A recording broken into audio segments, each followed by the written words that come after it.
The alien queen sat on her high throne, but the throne felt heavier than ever before. Her hall, once filled with music and laughter, now echoed with silence.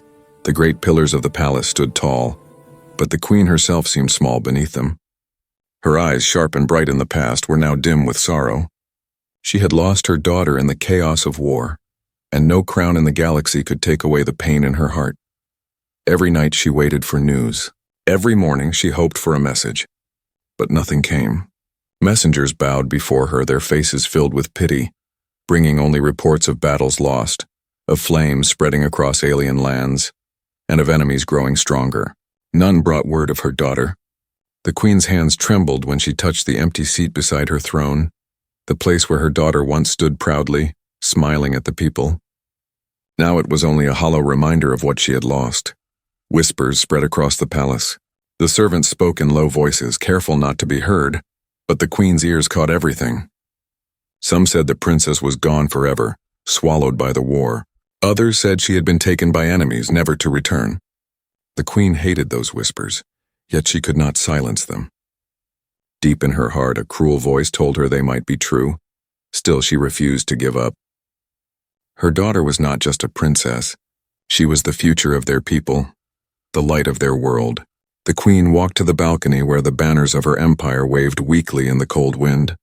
She looked to the stars, her voice breaking as she whispered, "If you still live, my child, send me a sign. Let me feel your presence once more." But the stars only blinked coldly back, offering no answer. That night the queen could not sleep. She paced the palace halls, her gown trailing behind her, her crown heavy on her head. The shadows seemed to whisper, the walls seemed to weep. She walked past her daughter's room, the door still closed as it had been on the last day she was seen. She reached out, but her hand froze before the handle. She could not bear to open it. She feared that if she looked inside, the memories would crush her completely. In the council chamber, her generals argued. Some demanded revenge, to strike the enemy with all their strength.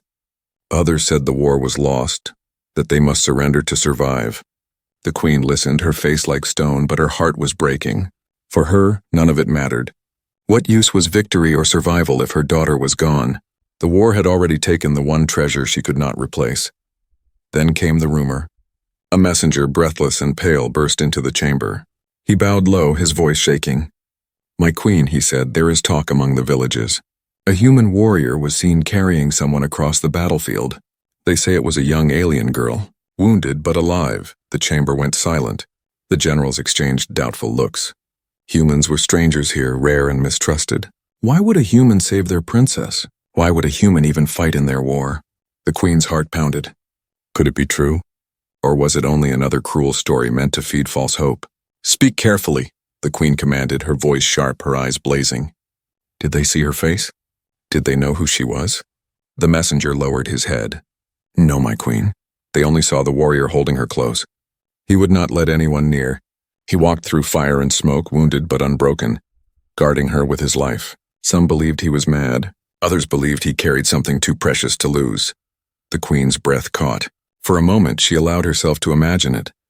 The sight of her daughter, alive, cradled in the arms of a stranger. Her heart burned with longing, but also with fear. Was it truly her daughter? Or just another child lost in the war? And if it was her, why would a human of all creatures be the one to bring her back? The hall filled again with whispers. Some laughed at the rumor, calling it impossible. Others urged the queen not to believe. But she stood silent, her hands gripping the arms of her throne, her nails digging deep into the gold. Deep inside, a flicker of hope lit within her, fragile but unstoppable. That night, the queen walked alone into the gardens of her palace. The moonlight fell on her silver crown, and the flowers bowed their heads as if mourning with her. She closed her eyes and whispered again, "My child, if you still live, return to me. Even if the whole galaxy turns against you, I will wait. I will never let you go." And far beyond the palace walls, in the darkness of the battlefield, a human warrior was moving closer, step by step, carrying a secret that would soon shake the queen's world. The gates of the alien capital stood tall and silent, guarded by armored soldiers with glowing spears. Their eyes scanned the horizon, expecting another enemy attack. But what they saw that evening was not an army. It was one figure, alone, limping through the smoke of the battlefield. The figure was human, His armor was torn, his body covered in wounds, yet he walked with unshakable resolve. In his arms he carried something wrapped in cloth. No, not something, someone. Gasps rose from the guards as they recognized the pale silver hair falling from the bundle. It was unmistakable. The princess, their lost heir, the girl their queen had mourned for. Yet she was being carried not by their own kind, but by a human warrior, a stranger in their world, an outsider in their war. Stop. The commander barked, stepping forward, spear raised. Human, put her down. What trick is this? The warrior did not answer. His steps were slow but steady, as if every ounce of his strength was dedicated to keeping the girl safe in his arms. Blood ran down his side, his breath came heavy, but his grip on the princess never loosened. He reached the gates, his shadow tall under the firelight, and looked up at the soldiers with eyes like steel. She lives, he said simply. His voice was rough, broken from exhaustion, but strong enough to silence the crowd. The soldiers exchanged uncertain looks. Some lowered their weapons, staring in disbelief. Others tightened their grip, certain this must be a trap. A human saving their princess? Impossible. When the news reached the palace, the queen herself rushed to the gates. Her gown swept the ground, her crown glimmered in the fading light, but her face was filled with desperate hope. She pushed past her guards, ignoring their protests. Her eyes locked on the human figure standing before her, and then she saw the truth. The warrior knelt and laid the princess gently on the ground. Her chest rose and fell, faint but steady. Her skin was pale, her lips dry, but she was alive. The queen's heart stopped. For the first time in endless nights, she felt the warmth of hope flood her chest. My child, the queen whispered, dropping to her knees. She touched the princess's face with trembling fingers. Tears blurred her vision as the girl stirred weakly, her eyelids fluttering open. For a brief moment their eyes met, mother and daughter. The princess's lips moved, a faint whisper escaping. The word was not mother, it was the name of the warrior. The queen froze, her heart shaken. Why did her daughter speak his name? What had happened out there beyond her walls? The guards closed in, their spears pointed at the human. Explain yourself, they demanded. Where did you find her? What have you done? The warrior looked at them, but his eyes returned quickly to the queen. Not here, he said. Not in front of them. Too many ears, too many eyes. His refusal only deepened the suspicion. The generals who had followed the queen to the gates muttered among themselves. He hides the truth, one said. Perhaps he stole her. Perhaps he brings her only to use her as a shield. But the queen raised her hand, silencing them. She looked at the warrior, studying the blood, the scars, the exhaustion in his face. This was no trickster. This was a man who had carried her daughter through fire and death. Yet something about him was strange. His arms bore faint glowing marks hidden beneath torn armor. They pulsed softly like embers refusing to die. The queen noticed them, though the others did not. The princess stirred again, whispering once more, but her strength faded and she fell into deep sleep. The queen's heart ached, but she lifted her chin and spoke with the voice of a ruler. Bring them inside, both of them. No harm shall come to the human until I have heard his story. The guards hesitated but obeyed. The warrior was led through the gates, carrying the princess once more, his head held high. Whispers followed him through every corridor of the palace. Servants peered from the shadows, eyes wide with curiosity and fear. A human walking the sacred halls, carrying the royal bloodline. It was something no one had ever imagined. Inside the queen's chamber, the princess was laid upon a bed of silk, healers rushing to her side. The queen stood at her daughter's bedside, her hand clasped over the girl's weak fingers. She did not look at the warrior until the room was cleared. Then finally it was only the queen and the human. Now, the queen said softly but firmly, tell me who you are. Tell me what you did, and tell me why my daughter speaks your name with such trust. The warrior remained silent for a long time. His eyes lowered, his breath steady but heavy. Then he raised his gaze to meet the queen's. In his eyes was a storm, pain, duty, and something darker. I saved her, he said, his voice low, but the truth is not safe for everyone to hear. If I speak it here in your halls, your council will rise against me, and you may not forgive what I had to do. The queen's heart tightened. She did not understand, but she felt the weight of his words. He had saved her daughter, but at what cost? Silence filled the chamber. The princess slept peacefully, unaware of the storm gathering around her. The queen stood torn between gratitude and suspicion. The warrior's presence was both a gift and a threat, and somewhere deep inside she knew his story was only the beginning of something far greater, something that could change the fate of her empire. The queen stood frozen beside her daughter's bed. The healers had left, the guards had stepped back, but her heart had not calmed. Her daughter, the princess she had believed gone forever, was here at last. Her chest rose and fell with shallow breaths, proof of life. Yet it was the words she had spoken before fainting again that burned in the queen's mind. She had whispered not mother, not home, but the name of the human warrior. The queen looked at him standing silently in the corner. His armor was broken, his body battered, but he did not seem to care about his own pain. His eyes never left the princess. He stood like a shadow guarding her, as if the room itself would turn hostile without him there. The queen's heart ached with gratitude, yet suspicion twisted in her thoughts. Why did her daughter trust him so deeply? What had happened in the dark days when she was gone? The princess had always been strong, brave, but she was still young. Could she have survived without him? Or had he done more than just save her? Her generals demanded answers the next morning. They gathered in the council chamber, their voices sharp and their eyes filled with distrust. "My queen," one said, "this human must be questioned under oath. He hides the truth of how he found the princess.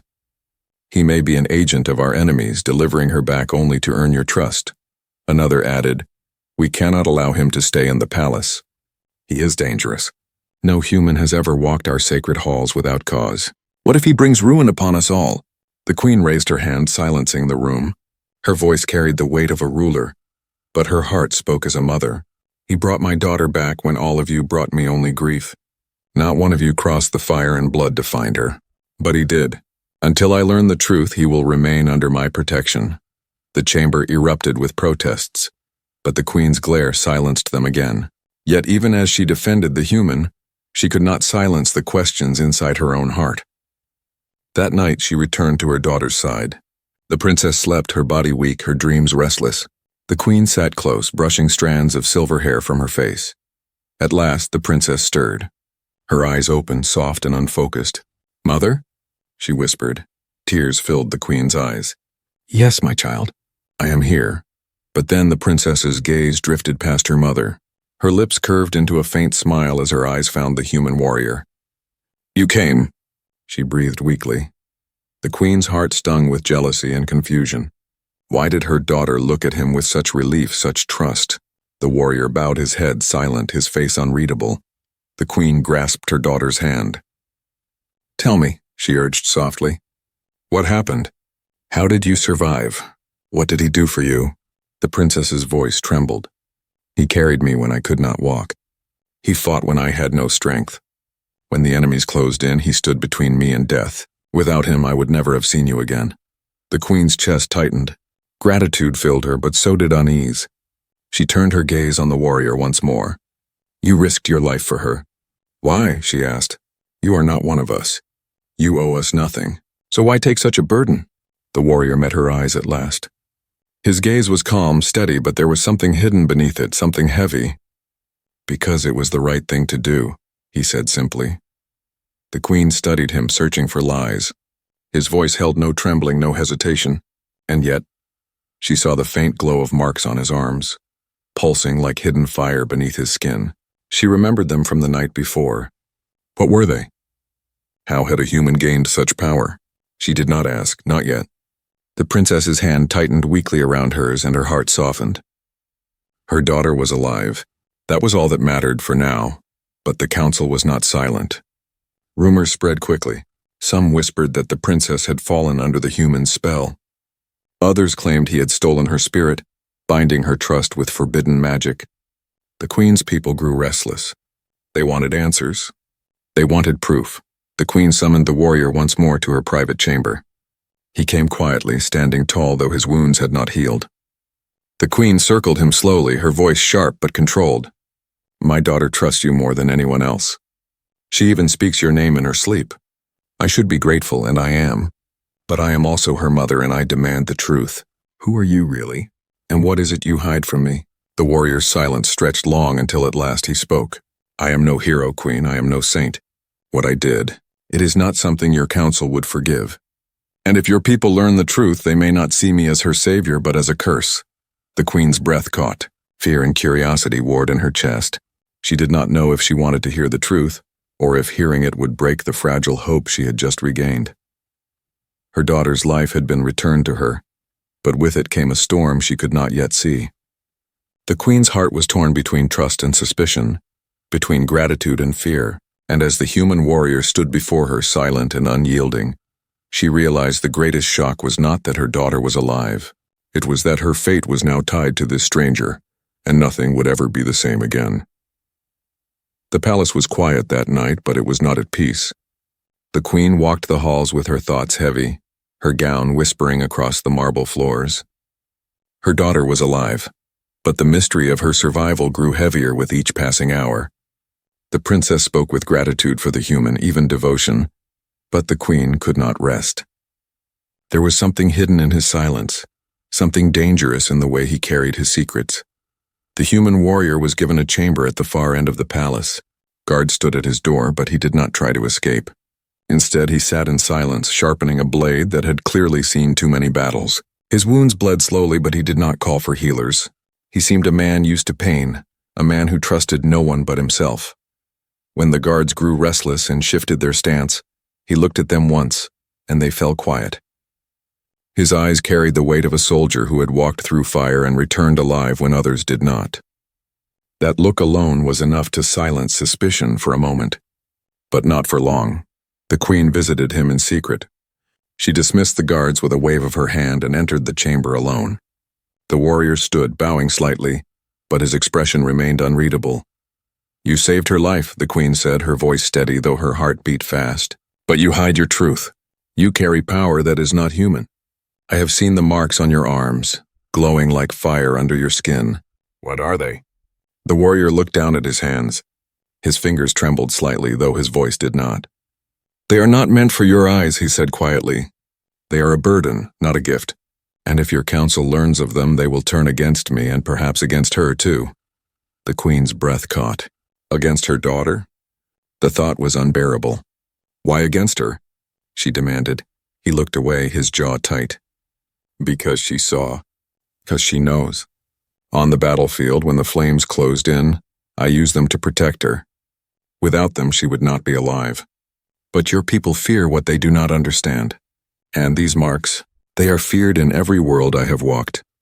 The queen's heart raced. She wanted to demand more, to tear away his silence, but the shadow in his eyes warned her. He carried pain, guilt, and a story not yet ready to be told. That night, the queen could not sleep. She sat by her daughter's bed, brushing her hair back, watching her breathe. In her dreams, the princess whispered the warrior's name again, her lips curling in a faint smile. The queen's heart ached with jealousy and relief all at once. Her daughter trusted him completely. But could she? Outside the palace, shadows moved. Rumors had reached the city. People whispered of the human stranger, the one who walked through fire carrying their princess. Some called him a savior, others a curse. In the taverns, stories grew darker. They said he had stolen forbidden power. They said the princess was bound to him by magic. Fear was growing, and fear always found its way into the ears of the council. The next day, the council confronted the queen. They demanded answers. "He is hiding something," the High General declared. "We saw the marks on his arms when his armor slipped. That is no ordinary human. If you protect him, you endanger us all." The queen's voice was firm. "He saved my daughter. Without him, she would not be alive. That alone earns him the right to stand in these halls." But in her heart, she knew the council was right in one thing. He was hiding power.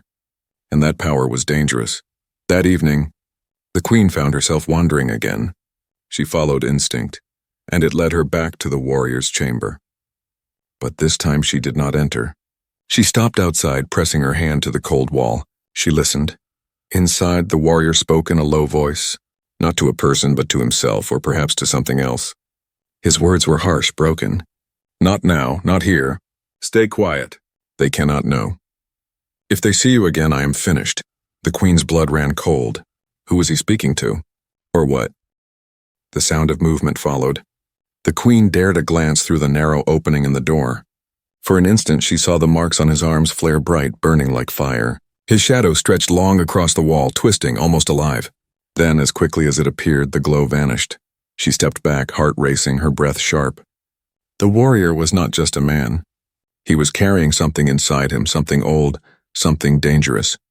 And yet that same power had brought her daughter home. The queen returned to her chamber with her thoughts torn in two. He was both savior and threat, both hope and doom. And she knew one thing. The shadows in the palace were deepening. Secrets were crawling into the light, and soon the truth would not stay hidden.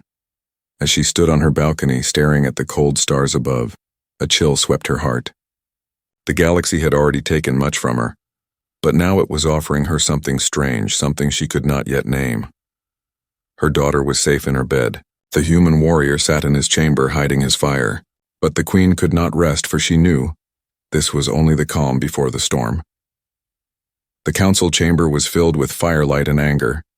Tall banners of the alien kingdom swayed above the long table, but all eyes were fixed on the human warrior standing alone in the center.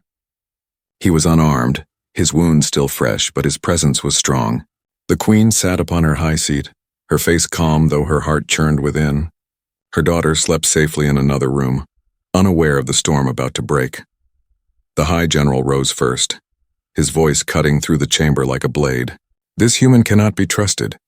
He hides secrets. He carries strange power. He appears on our battlefield and delivers the princess back to us, but we know nothing of his true purpose. We demand proof of his loyalty. Others echoed him, pounding fists on the table, their voices rising. Test him. Make him show his truth. Let the trial decide if he is worthy or a traitor.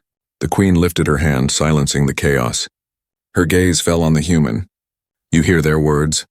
They do not trust you. They call for the trial of truth. Will you accept? The warrior's eyes did not waver. His voice was low but steady. If that is what it takes for you to believe me, then I will face it. The chamber erupted in murmurs. The trial of truth was no simple test. It was ancient law, a brutal tradition. To prove one's loyalty, one had to descend into the dark underworld beneath the palace, a place where monstrous beasts roamed. Few had ever returned. The trial judged not only strength but courage, spirit, and fate itself. The queen's heart twisted. She wanted to protect him, this stranger who had carried her daughter through fire. Yet she could not deny the counsel. To refuse the trial would mean weakness, and weakness would shatter her rule. She leaned forward, her voice steady but heavy with sorrow. Then it is decided. At dawn, the human shall enter the underworld. If he survives, the truth will be his shield. If he fails... Her words faded, but the meaning was clear. That night, the princess awoke and heard the whispers of the trial. She pushed herself up despite her weakness, demanding to see her mother. No, she cried, her voice trembling but fierce. You cannot let them do this. He saved me. He gave everything to keep me alive. If he enters that place, they will kill him. The queen held her daughter's hands, tears in her eyes. He agreed, my child. It is his choice. He understands what this means. The princess shook her head, her silver hair falling across her face. No, you don't understand. He carries scars not from enemies, but from battles with himself. He hides because the world will never forgive what he carries inside. But I trust him, mother, more than anyone. Don't let them take him away. The queen's heart broke at her daughter's words. But dawn was coming, and the trial could not be stopped. The next morning, the palace gathered. The gates to the underworld were opened, a vast stone door carved into the ground. Torches burned along the edge, casting trembling light on the abyss below.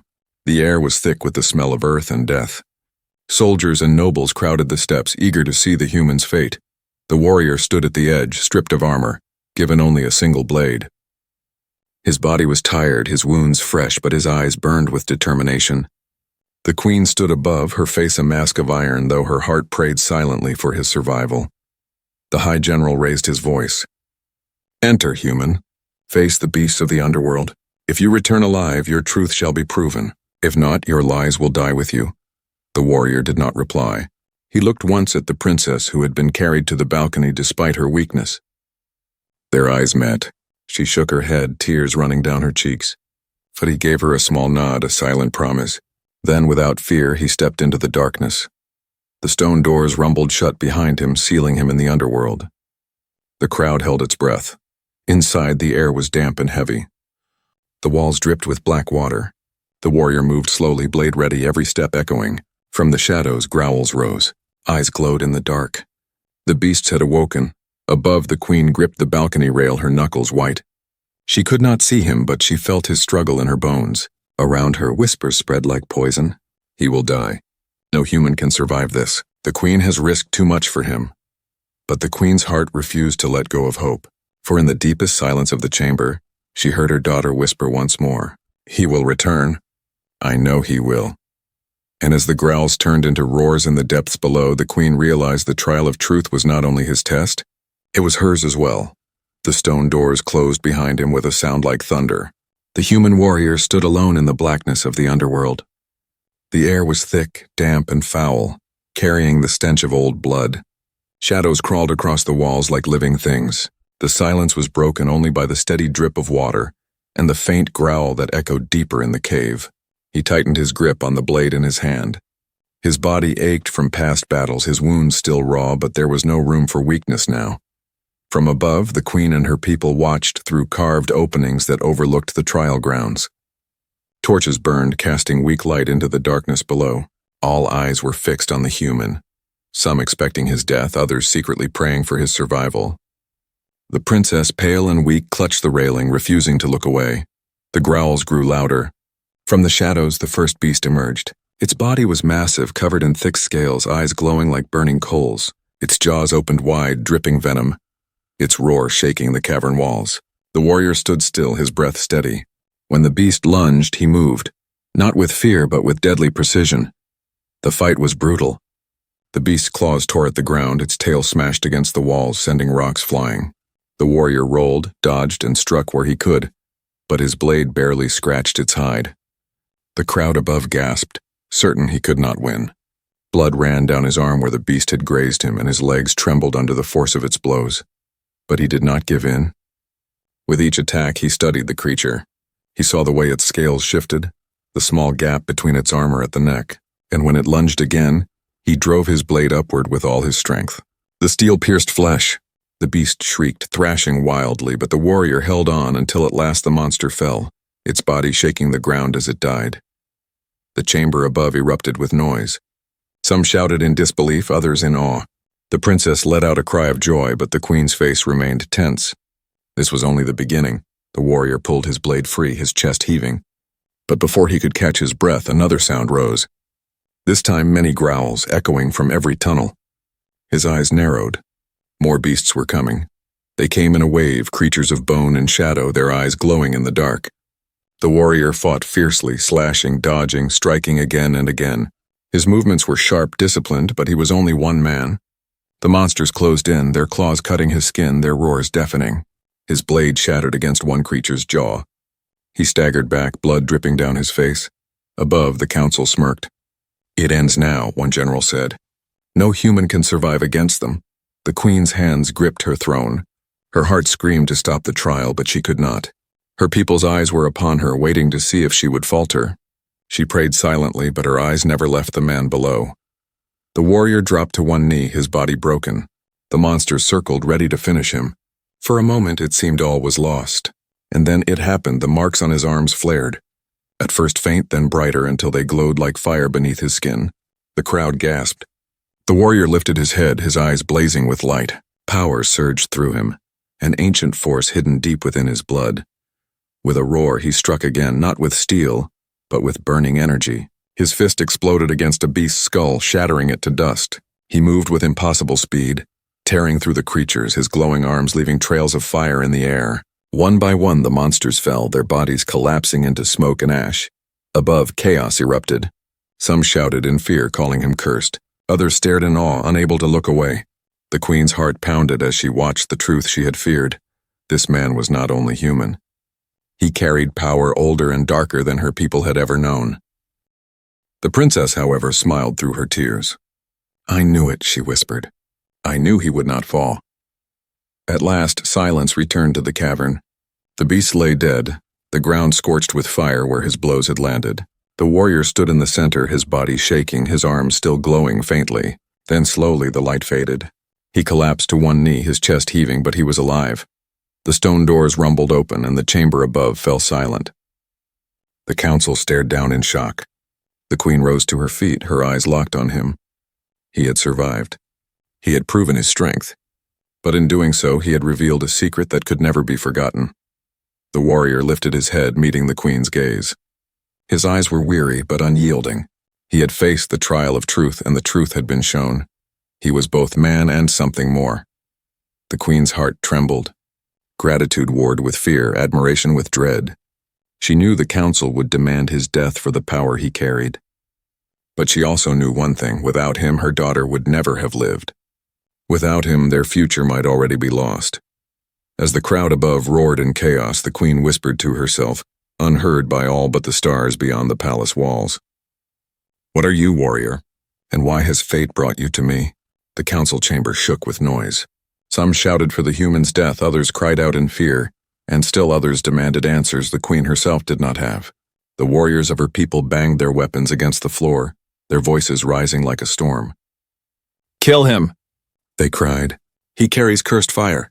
He is no man. He is a danger to us all." The queen sat on her throne, her face calm but her heart heavy. She had seen everything.